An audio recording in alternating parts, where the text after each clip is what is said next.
In the name of Jesus, I pray over all your intentions and let all your prayers be answered for the glory of God. Amen. He may give you great blessing and healing. Amen. Amen. Today the Lord gives a wonderful promise. 1 John chapter 3 verse 22. 1 John chapter 3 verse 22. Three things in it. First, we have to ask God. Second, we have to be in obedience to the word of God.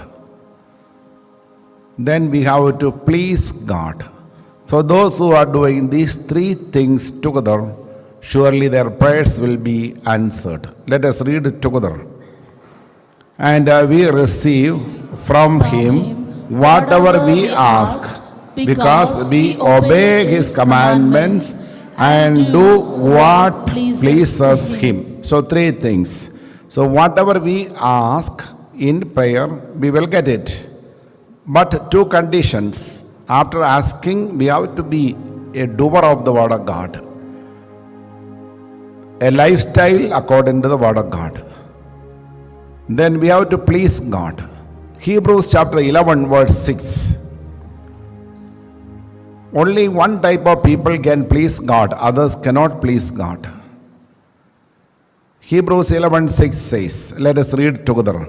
Without faith, it is impossible to please God. For whoever would approach Him must believe that He exists and that He rewards those who seek Him. So this is our faith. God rewards to all those who seek Him and all those who love Him.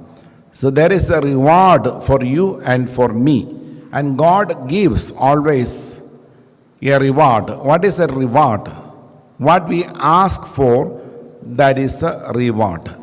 And if we have asked something and we have not received, that may not be so needed in our life.